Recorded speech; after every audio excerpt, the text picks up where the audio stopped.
ये चलते हैं। नॉलेज काफी अच्छी होगी।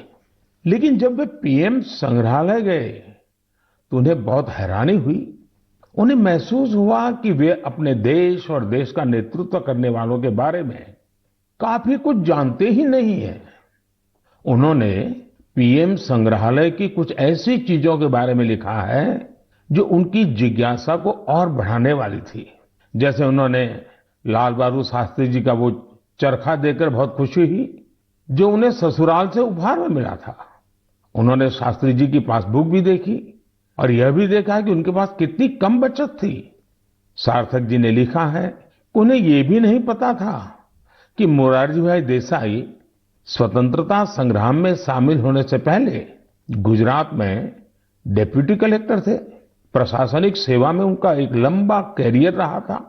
सार्थक जी चौधरी चरण सिंह जी के विषय में वो लिखते हैं कि उन्हें पता ही नहीं था कि जमींदारी उन्मूलन के क्षेत्र में चौधरी चरण सिंह जी का बहुत बड़ा योगदान था।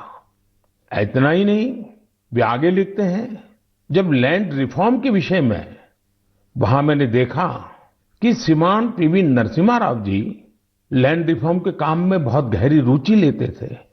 सार्थक जी को भी इस म्यूजियम में आकर ही पता चला कि चंद्रशेखर जी ने 4000 किलोमीटर से अधिक पैदल चलकर ऐतिहासिक भारत यात्रा की थी। उन्होंने जब संग्रहालय में उन चीजों को देखा जो अटल जी उपयोग करते थे, उनके भाषणों को सुना, तो वो गर्व से भर उठे थे। सार्थक जी ने ये भी बताया कि इस संग्रहालय में महात्मा गांधी, सरदार पटेल, डॉक्टर अंबेडकर, जयप्रकाश नारायण और हमारे प्रधानमंत्री पंडित जवाहरलाल नेहरू के बारे में भी बहुत ही रोचक जानकारियां हैं। साथियों, देश के प्रधानमंत्रियों के योगदान को याद करने के लिए आजादी के अमृत महोत्सव से अच्छा समय और क्या हो सकता है। देश के लिए यह गौरव की बात है कि आजादी का अमृत महोत्सव एक जन आंदोलन का रूप ले रहा है। इतिहास को लेकर लोगों की दिलचस्पी काफी बढ़ रही है और ऐसे में पीएम म्यूजियम युवाओं के लिए भी आकर्षण का केंद्र बन रहा है, जो देश की अनमोल विरासत से उन्हें जोड़ रहा है। वैसे साथियों, जब म्यूजियम के बारे में आपसे इतनी बातें हो रही हैं, तो मेरा मन किया कि मैं भी आपसे कुछ सवाल करूं। देखते हैं आपकी जनरल नॉलेज क्या कहती है, आपको कितनी जानकारी है। मेरे नौजवान साथियों, आप तैयार हैं? कागज कलम हाथ में ले लिया? अभी मैं आपसे जो पूछने जा रहा हूं, आप उनके उत्तर नमो ऐप या सोशल मीडिया पर म्यूजियम क्विज के साथ शेयर कर सकते हैं और जरूर करें। मेरा आपसे आग्रह है कि आप इन सभी सवालों का जवाब जरूर दें। इससे देश भर के लोगों में म्यूजियम को लेकर दिलचस्पी और बढ़ेगी। क्या आप जानते हैं कि देश के किस शहर में एक प्रसिद्ध रेल म्यूजियम है, जहां पिछले 45 वर्षों से लोगों को भारतीय रेल की विरासत देखने का मौका मिल रहा है। मैं आपको एक और क्लू देता हूं। आप यहां Fairy Queen, saloon of Prince of Wales से लेकर फायरलेस स्टीम लोकोमोटिव ये भी देख सकते हैं। क्या आप जानते हैं कि मुंबई में वो कौन सा म्यूजियम है जहां हमें बहुत ही रोचक तरीके से करेंसी का इवोल्यूशन देखने को मिलता है? यहां ईसा पूर्व 6ठी शताब्दी के सिक्के मौजूद हैं, तो दूसरी तरफ ई मनी भी मौजूद है। तीसरा सवाल, विरासत ए खालसा इस म्यूजियम से जुड़ा है। क्या आप जानते हैं ये म्यूजियम पंजाब के किस शहर में मौजूद है? पतंगबाजी में तो आप सबको बहुत आनंद आता ही होगा। अगला सवाल इसी से जुड़ा है। देश का एकमात्र काइट म्यूजियम कहां है? आइए मैं आपको क्लू देता हूं। यहां जो सबसे बड़ी पतंग रखी है उसका आकार 22 गुणा 16 फीट है। कुछ ध्यान आया? नहीं तो यही एक और चीज बताता हूं। यह जिस शहर में है उसका बापू से विशेष नाता रहा है। बचपन में डाक टिकटों के संग्रह का शौक किसे नहीं होता, लेकिन क्या आपको पता है कि भारत में डाक टिकट से जुड़ा नेशनल म्यूजियम कहाँ है? मैं आपसे एक और सवाल करता हूँ। गुलशन महल नाम की इमारत में कौन सा म्यूजियम है? आपके लिए क्लू ये है कि इस म्यूजियम में आप फिल्म के डायरेक्टर भी बन सकते हैं, कैमरा, एडिटिंग की बारीकियों को भी देख सकते हैं। अच्छा, क्या आप ऐसे किसी म्यूजियम के बारे में जानते हैं जो भारत की टेक्सटाइल से जुड़ी विरासत को सेलिब्रेट करता है? इस म्यूजियम में miniature paintings, Jain manuscripts, sculptures, बहुत कुछ है। ये अपने यूनिक डिस्प्ले के लिए भी जाना जाता है। साथियों, टेक्नोलॉजी के इस दौर में आपके लिए इनके उत्तर खोजना बहुत आसान है।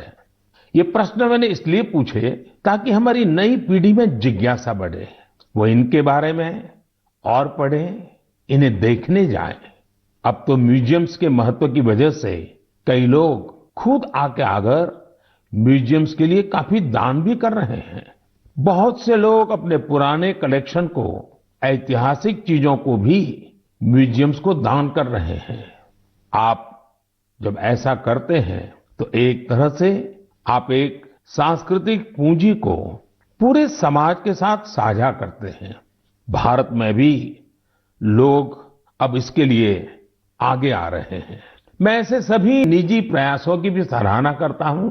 आज बदलते हुए समय में और कोविड प्रोटोकॉल्स की वजह से संग्रहालयों में नए तौर तरीके अपनाने पर जोर दिया जा रहा है।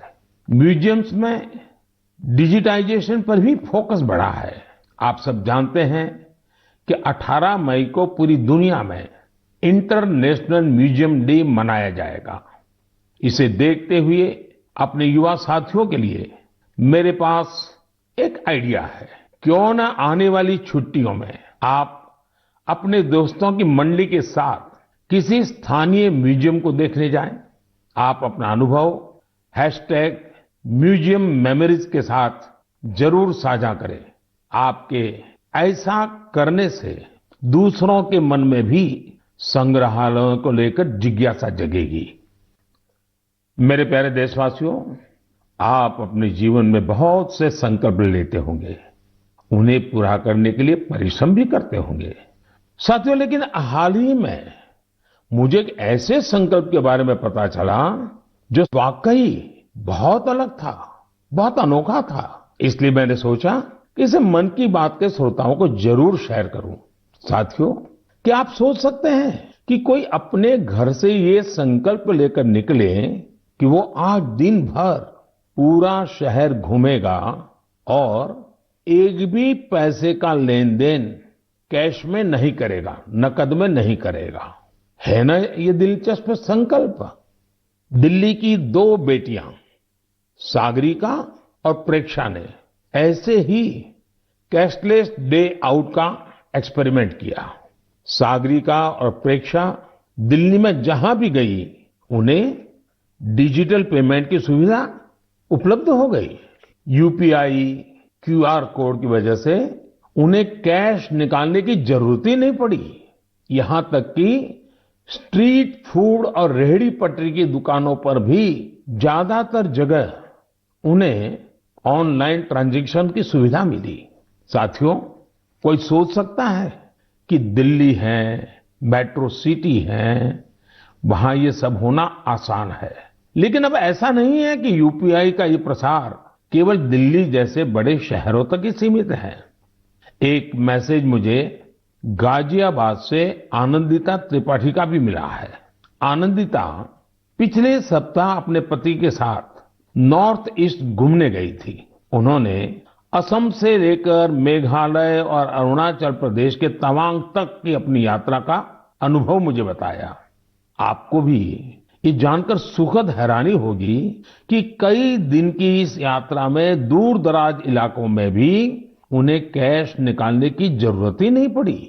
जिन जगहों पर कुछ साल पहले तक इंटरनेट की अच्छी सुविधा भी नहीं थी, वहां भी अब यूपीआई से पेमेंट की सुविधा मौजूद है। सागरिका, प्रेक्षा और आनंदिता के अनुभवों को देखते हुए मैं आपसे भी आग्रह करूंगा कि कैशलेस डे आउट का एक्सपेरिमेंट करके देखें। जरूर करें। साथियों, पिछले कुछ सालों में भीम यूपीआई तेजी से हमारी इकोनॉमी और आदतों का हिस्सा बन गया है। अब तो छोटे छोटे शहरों में और ज्यादातर गांवों में भी लोग यूपीआई से ही लेन देन कर रहे हैं। डिजिटल इकोनॉमी से देश में एक कल्चर भी पैदा हो रहा है। गली नुक्कड़ की छोटी छोटी दुकानों में डिजिटल पेमेंट होने से उन्हें ज्यादा से ज्यादा ग्राहकों को सर्विस देना आसान हो गया है। उन्हें अब खुले पैसों की भी दिक्कत नहीं होती। आप भी यूपीआई की सुविधा को रोजमर्रा के जीवन में महसूस करते होंगे। कहीं भी गए, कैश ले जाने का, बैंक जाने का, एटीएम खोजने का झंझट ही खत्म। मोबाइल से ही सारे पेमेंट हो जाते हैं। लेकिन क्या आपने कभी सोचा है कि आपके इन छोटे छोटे ऑनलाइन पेमेंट से देश में कितनी बड़ी डिजिटल इकोनॉमी तैयार हुई है? इस समय हमारे देश में करीब 20,000 करोड़ रुपए के ट्रांजैक्शंस हर दिन हो रहे हैं। पिछले मार्च के महीने में तो यूपीआई ट्रांजैक्शन करीब 10 लाख करोड़ रुपए तक पहुंच गया। इससे देश में सुविधा भी बढ़ रही है और ईमानदारी का माहौल भी बन रहा है। अब तो देश में फिनटेक से जुड़े कई नए स्टार्टअप भी आगे बढ़ रहे हैं। मैं चाहूंगा कि अगर आपके पास भी डिजिटल पेमेंट और स्टार्टअप इकोसिस्टम की इस ताकत से जुड़े अनुभव है तो उन्हें साझा करिए। आपके अनुभव दूसरे कई और देशवासियों के लिए प्रेरणा बन सकते हैं। मेरे प्यारे देशवासियों, टेक्नोलॉजी की ताकत कैसे सामान्य लोगों का जीवन बदल रही है, ये हमें हमारे आसपास लगातार नजर आ रहा है। टेक्नोलॉजी ने एक और बड़ा काम किया है। ये काम है दिव्यांग साथियों की असाधारण क्षमताओं का लाभ देश और दुनिया को दिलाना। हमारे दिव्यांग भाई बहन क्या कर सकते हैं, ये हमने टोक्यो पैरालंपिक्स में देखा है। खेलों की तरह ही आर्ट्स, एकेडमिक्स और दूसरे कई क्षेत्रों में दिव्यांग साथी कमाल कर रहे हैं। लेकिन जब इन साथियों को टेक्नोलॉजी की ताकत मिल जाती है तो ये और भी बड़े मुकाम हासिल करके दिखाते हैं। इसलिए देश आजकल लगातार संसाधनों और इंफ्रास्ट्रक्चर को दिव्यांगों के लिए सुलभ बनाने के लिए लगातार प्रयास कर रहा है। देश में ऐसे कई स्टार्टअप्स और संगठन भी हैं जो इस दिशा में प्रेरणादायी काम कर रहे हैं। ऐसी एक संस्था है voice of specially abled people. ये संस्था असिस्टिव टेक्नोलॉजी के क्षेत्र में नए अवसरों को प्रमोट कर रही है। जो दिव्यांग कलाकार हैं, उनके काम को दुनिया तक पहुंचाने के लिए भी एक इनोवेटिव शुरुआत की गई है। Voice of specially abled people के इन कलाकारों की पेंटिंग्स, इसकी डिजिटल आर्ट गैलरी तैयार की है। दिव्यांग साथी किस तरह असाधारण प्रतिभाओं के धनी होते हैं और उनके पास कितनी असाधारण क्षमताएं होती हैं, ये आर्ट गैलरी इसका एक उदाहरण है। दिव्यांग साथियों के जीवन में कैसी चुनौतियां होती हैं, उनसे निकलकर वो कहां तक पहुंच सकते हैं, ऐसे कई विषयों को इन पेंटिंग्स में आप महसूस कर सकते हैं।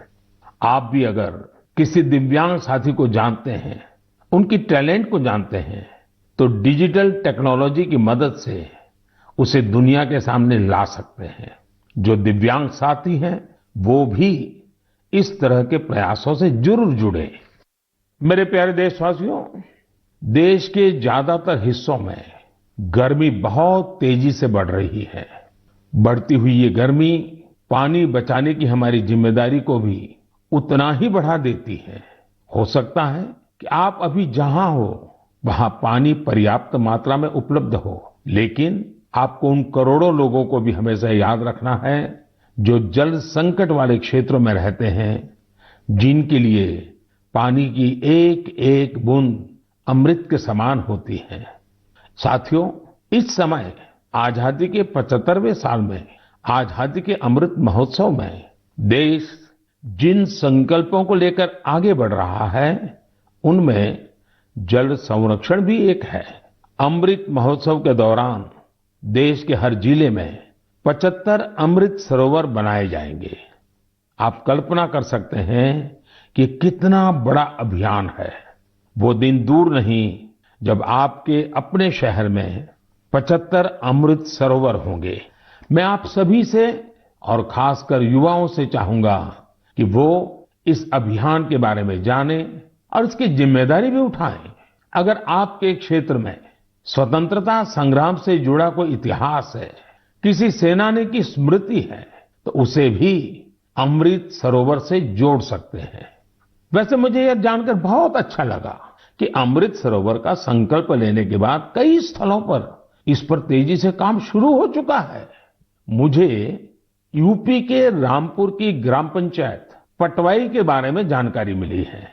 वहां पर ग्राम सभा की भूमि पर एक तालाब था, लेकिन वो गंदगी और कूड़े के ढेर से भरा हुआ था। पिछले कुछ हफ्तों में बहुत मेहनत करके स्थानीय लोगों की मदद से, स्थानीय स्कूली बच्चों की मदद से उस गंदे तालाब का कायाकल्प हो गया है। अब उस सरोवर के किनारे रिटेनिंग वॉल, चार दीवारी, फूड कोर्ट, फव्वारे और लाइटिंग भी न जाने क्या-क्या व्यवस्थाएं की गई हैं। मैं रामपुर की पटवाई ग्राम पंचायत को, गांव के लोगों को, वहां के बच्चों को इस प्रयास के लिए बहुत बहुत बधाई देता हूं। साथियों, पानी की उपलब्धता और पानी की किल्लत ये किसी भी देश की प्रगति और गति को निर्धारित करते हैं। आपने भी गौर किया होगा कि मन की बात में मैं स्वच्छता जैसे विषयों के साथ ही बार बार जल संरक्षण की बात जरूर करता हूं। हमारे तो ग्रंथों में स्पष्ट रूप से कहा गया है, पानीयम परमम लोके जीवानाम जीवनम समृतम, अर्थात संसार में जल ही हर एक जीव के जीवन का आधार है और जल ही सबसे बड़ा संसाधन भी है। इसलिए तो हमारे पूर्वजों ने जल संरक्षण के लिए इतना जोर दिया। वेदों से लेकर पुराणों तक हर जगह पानी बचाने को, तालाब, सरोवर आदि बनवाने को मनुष्य का सामाजिक और आध्यात्मिक कर्तव्य बताया गया है। वाल्मीकि रामायण में जल स्रोतों को जोड़ने पर, जल संरक्षण पर विशेष जोर दिया गया है। इसी तरह इतिहास के स्टूडेंट जानते होंगे, सिंधु, सरस्वती और हड़प्पा सभ्यता के दौरान भी भारत में पानी को लेकर कितनी विकसित इंजीनियरिंग होती थी। प्राचीन काल में कई शहर में जल स्रोतों का आपस में इंटरकनेक्टेड सिस्टम होता था और ये वो समय था जब जनसंख्या उतनी नहीं थी, प्राकृतिक संसाधनों की किल्लत भी नहीं थी, एक प्रकार से विपुलता थी। फिर भी जल संरक्षण को लेकर तब जागरूकता बहुत ज्यादा थी। लेकिन आज स्थिति इसके उलट है। मेरा आप सभी से आग्रह है, आप अपने इलाके के ऐसे पुराने तालाबों, कुओं और सरोवरों के बारे में जानें। अमृत सरोवर अभियान की वजह से जल संरक्षण के साथ साथ आपके इलाके की पहचान भी बनेगी। इससे शहरों में, मोहल्लों में स्थानीय पर्यटन के स्थल भी विकसित होंगे। लोगों को घूमने फिरने की भी एक जगह मिलेगी। साथियों, जल से जुड़ा हर प्रयास हमारे कल से जुड़ा है। इसमें पूरे समाज की जिम्मेदारी होती है।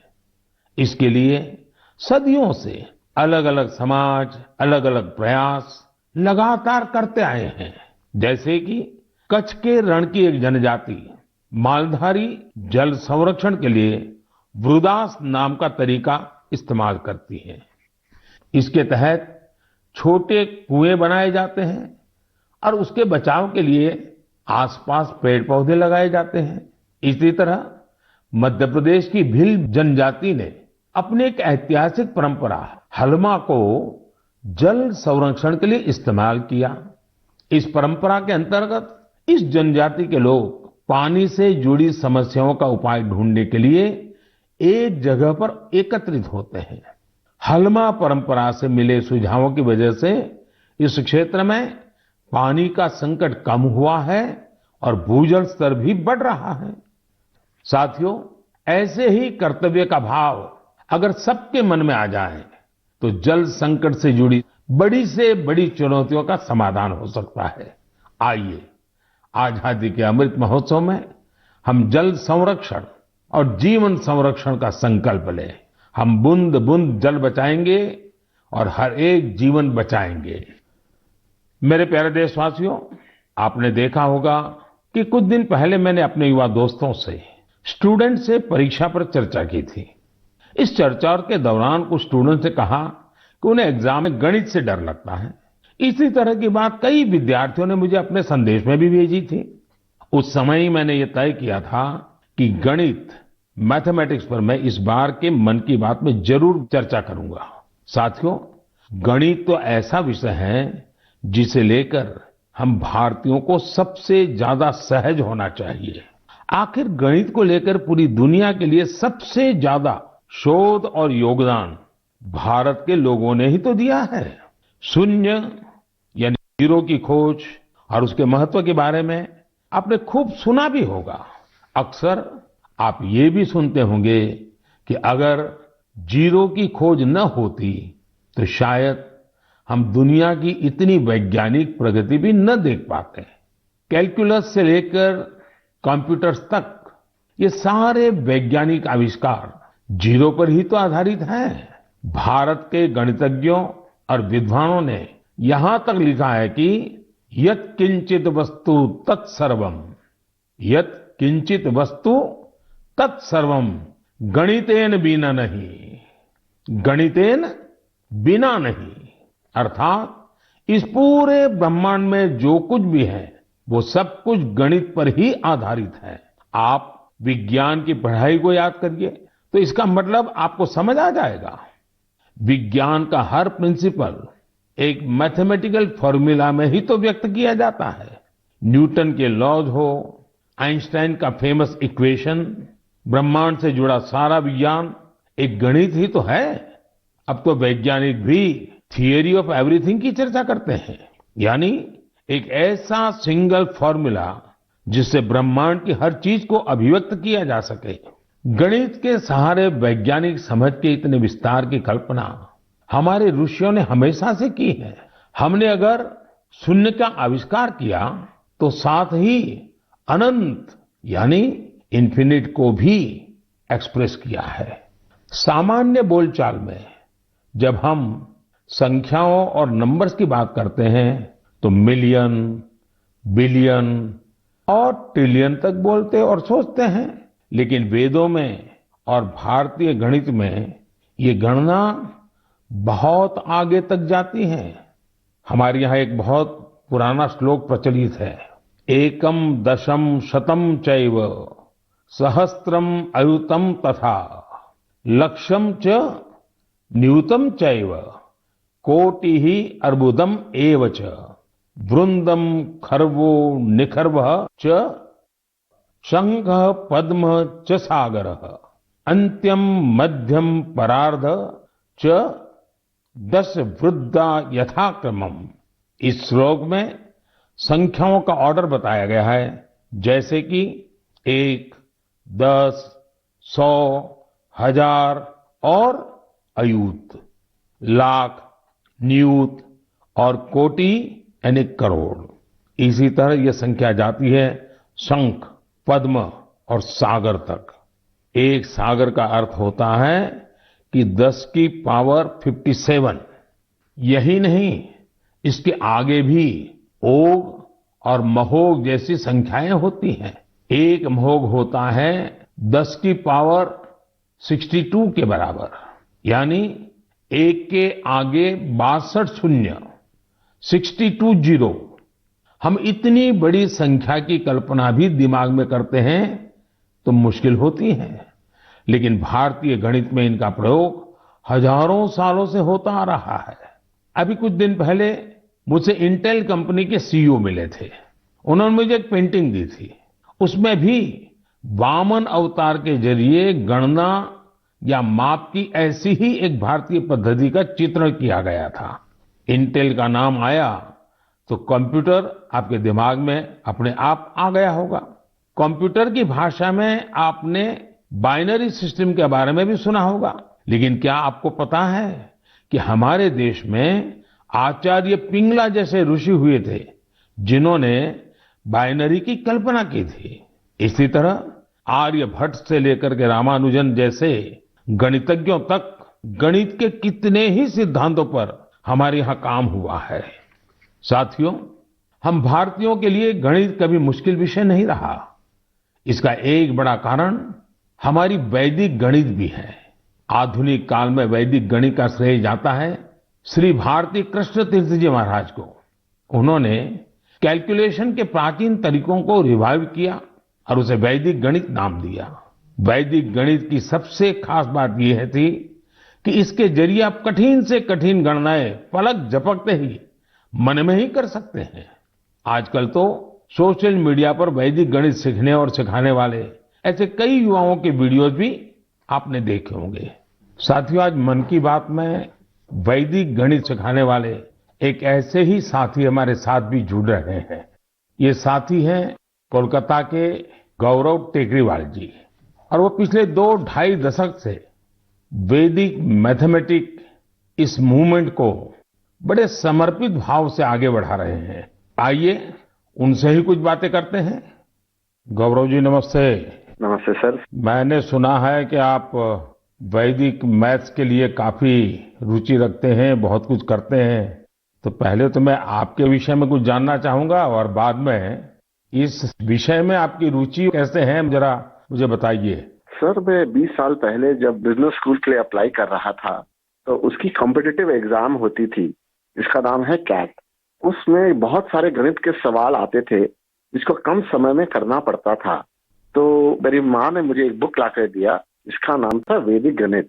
स्वामी श्री भारती कृष्ण तीर्थ जी महाराज ने वो बुक लिखी थी और उसमें उन्होंने 16 सूत्र दिए थे जिसमें गणित बहुत ही सरल और बहुत ही तेज हो जाता था। जब मैंने वो पढ़ा तो मुझे बहुत प्रेरणा मिली और फिर मेरी रुचि जागृत हुई मैथमेटिक्स में। मुझे समझ में आया कि ये सब्जेक्ट जो भारत की देन है, जो हमारी धरोहर है, उसको विश्व के कोने कोने में पहुंचाया जा सकता है। तब से मैंने इसको एक मिशन बनाया कि वैदिक गणित को विश्व के कोने कोने में पहुंचाया जाए, क्योंकि गणित की डर सर हर जन को सताती है और वैदिक गणित से सरल और क्या हो सकता है। गौरव जी, कितने सालों से आप इसमें काम कर रहे हैं? मुझे आज हो गए करीबन 20 साल सर, मैं उसमें ही लगा हुआ हूँ। और अवेयरनेस के लिए क्या करते हैं, क्या क्या प्रयोग करते हैं, कैसे जाते हैं लोगों के पास? हम लोग स्कूल्स में जाते हैं, हम लोग ऑनलाइन शिक्षा देते हैं। हमारी संस्था का नाम है वैदिक मैथ्स फोरम इंडिया। उस संस्था के तहत हम लोग इंटरनेट के माध्यम से 24 घंटे वैदिक मैथ्स पढ़ाते हैं सर। गौरव जी, आप तो जानते हैं मैं लगातार बच्चों के साथ बातचीत करना पसंद भी करता हूं और मैं अवसर ढूंढता रहता हूं। और एग्जाम वॉरियर से तो मैं बिल्कुल एक प्रकार से मैंने उसको इंस्टीट्यूशनलाइज कर दिया है। और मेरा भी अनुभव है कि ज्यादातर जब बच्चों से बात करता हूं तो गणित का नाम सुनते ही वो भाग जाते हैं। और तो मेरी कोशिश यही है कि ये बिना कारण जो एक हाव पैदा हुआ है उसको निकाला जाए, ये डर निकाला जाए। और छोटी छोटी टेक्निक जो परंपरा से है, क्योंकि भारत गणित के विषय में कोई नया नहीं है, शायद दुनिया में पुरातन परंपराओं में भारत के पास गणित की परंपरा रही है। तो एग्जाम वॉरियर को डर निकालना है तो आप क्या कहेंगे उनको? सर, ये तो सबसे ज्यादा उपयोगी है बच्चों के लिए, क्योंकि एग्जाम का जो डर होता है, जो हवा हो गया है हर घर में। एग्जाम के लिए बच्चे ट्यूशन लेते हैं, पेरेंट्स परेशान रहते हैं, टीचर्स भी बहुत परेशान होते हैं। तो वैदिक गणित से ये सब छू मंतर हो जाता है। इस साधारण गणित की अपेक्षा में वैदिक गणित 1500% तेज है और इससे बच्चों में बहुत कॉन्फिडेंस आता है और दिमाग भी तेजी से चलता है। जैसे हम लोग वैदिक गणित के साथ योग भी इंट्रोड्यूस किए हैं, जिससे कि बच्चे अगर चाहे तो आंख बंद कर भी कैलकुलेशन कर सकते हैं वैदिक गणित पद्धति के द्वारा। वैसे ध्यान की जो परंपरा है उसमें भी इस प्रकार से गणित करना वो भी ध्यान का एक प्राइमरी कोर्स भी होता है। Right sir. चलिए गौरव जी, बहुत अच्छा लगा मुझे, और आपने मिशन मोड में इस काम को उठाया है, और विशेष करके आपकी माता जी ने एक अच्छे गुरु के रूप में आपको ये रास्ते पर ले गई, और आज आप लाखों बच्चों को उस रास्ते पर ले जा रहे हैं। मेरी तरफ से आपको बहुत बहुत शुभकामनाएं। शुक्रिया सर, मैं आपका आभार व्यक्त करता हूँ सर कि वैदिक गणित को आपने महत्व दिया और मुझे चुना सर, तो वी आर वेरी थैंकफुल। बहुत बहुत धन्यवाद। नमस्कार। नमस्ते सर। साथियों, गौरव जी ने बड़े अच्छे तरीके से बताया कि वैदिक गणित कैसे गणित को मुश्किल से मजेदार बना सकता है। यही नहीं, वैदिक गणित से आप बड़ी बड़ी साइंटिफिक प्रॉब्लम्स भी सॉल्व कर सकते हैं।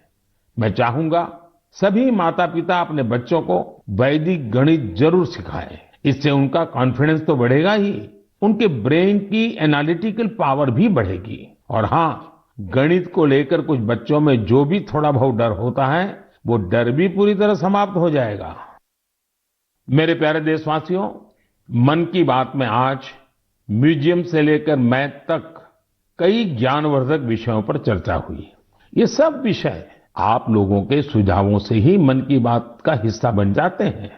मुझे आप इसी तरह आगे भी अपने सुझाव नमो ऐप और माय गॉव के जरिए भेजते रहिए। आने वाले दिनों में देश में ईद का त्योहार भी आने वाला है। 3 मई को अक्षय तृतीया और भगवान परशुराम की जयंती भी मनाई जाएगी। कुछ दिन बाद ही वैशाख बुद्ध पूर्णिमा का पर्व भी आएगा। ये सभी त्योहार संयम, पवित्रता, दान और सौहार्द के पर्व हैं। आप सभी को इन पर्वों की अग्रिम शुभकामनाएं। इन पर्वों को खूब उल्लास और सौहार्द के साथ मनाइए। इन सब के बीच आपको कोरोना से भी सतर्क रहना है। मास्क लगाना, नियमित अंतराल पर हाथ धुलते रहना, बचाव के लिए जो भी जरूरी उपाय है आप उनका पालन करते रहें।